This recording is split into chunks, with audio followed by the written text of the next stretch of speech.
Oke, baik.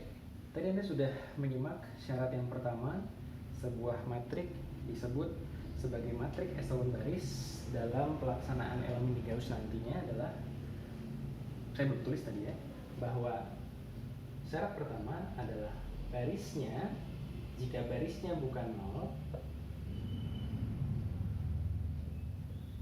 maka angka pertama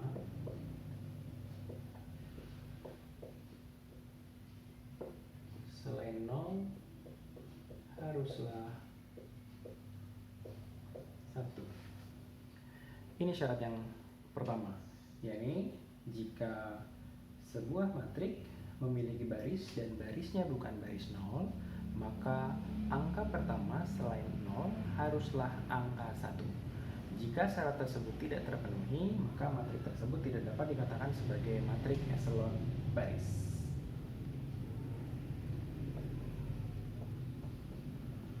Nah, saya tulis di sini supaya Anda ingat ya, matrik eselon baris. Itu syarat yang pertama. Syarat yang kedua, sebuah matrik bisa dikatakan sebagai eselon baris adalah jika barisnya ternyata adalah baris 0. Ya, jika barisnya ternyata adalah baris 0, maka baris 0 tersebut haruslah diletakkan di bagian matrik paling bawah. Jika barisnya 0, maka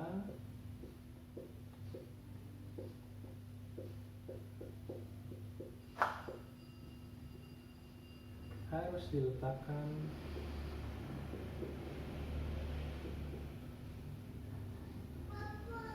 paling bawah. Contohnya seperti apa?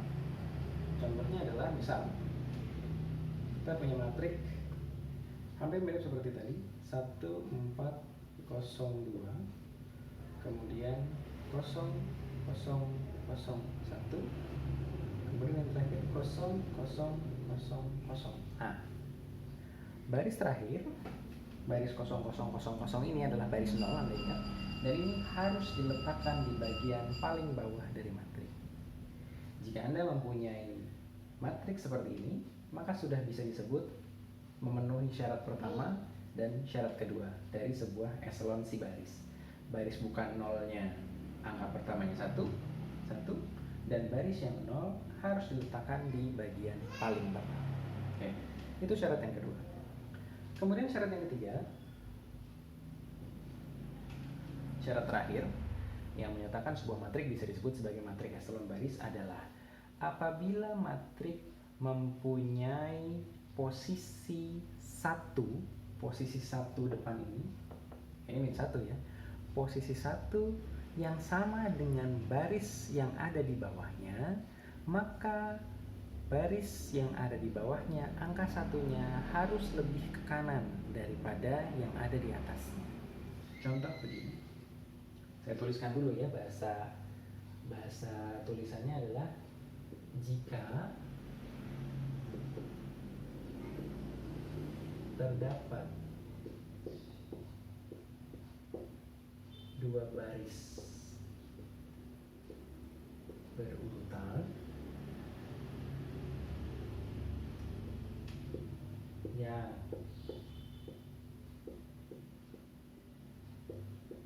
memenuhi kriteria 1, maka angka 1 baris lebih bawah lebih ke kanan. Nah, mohon maaf tulisannya berantakan ya. Oke, jadi jika terdapat 2 baris berurutan ini dan ini misalnya yang memenuhi kriteria pertama, maka angka 1 di baris yang lebih bawah harus terletak di lebih kanan daripada baris di atasnya. Contoh,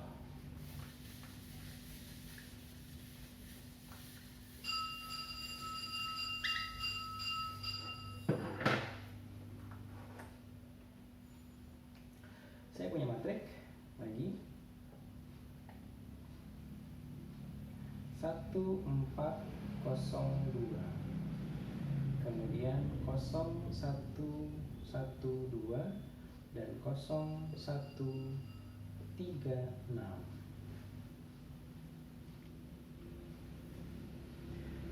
Untuk syarat ketiga, kita melihat di baris kedua dan di baris ketiga. Ingat, baris kedua dan baris ketiga bukan harus di baris kedua dan baris ketiga, bukan. Tapi dalam kasus ini, kita melihat di baris kedua dan baris ketiga. Terdapat dua baris berurutan, 2 dan 3, yang memenuhi kriteria pertama, yakni angka satunya berjejer. Maka ini tidak bisa dikatakan sebagai eselon baris, kecuali baris yang paling bawah angka satunya harus lebih ke kanan daripada yang di atasnya. Ini tidak bisa disebut eselon baris. Kenapa? Karena ini sejajar. Bisa dikatakan eselon baris jika begini: 1402, 0112, 0013. Kenapa ini tidak bisa disebut eselon baris, tapi ini bisa? Kalau Anda simak, di syarat ketiga, inilah yang menyebabkan ini bisa disebut eselon baris dan ini tidak. Di matrik ini, terdapat dua baris yang berurutan, memenuhi kriteria pertama, tetapi baris yang bawahnya, angka satunya sejajar dengan satu di atasnya. Ini sejajar, ada di kolom kedua. Maka ini tidak bisa disebut sebagai eselon baris. Beda ceritanya dengan matriks yang ketiga, matrik di bawahnya. Matrik di bawahnya 1402, kemudian baris kedua 0112, dan baris yang terakhir adalah 0013. Posisi satunya yang di bawah lebih ke kanan. Ini sudah benar. Tapi kalau sejajar, ini salah. Apalagi lebih ke kiri, makin salah. Jadi posisinya harus makin lama makin ke kanan. Angka satunya makin lama makin ke kanan. Kalau tiga syarat ini sudah terpenuhi, maka matrik ini disebut sebagai matrik eselon baris dan siap untuk dioperasikan dengan eliminasi Gauss yang akan kita pelajari sesaat lagi.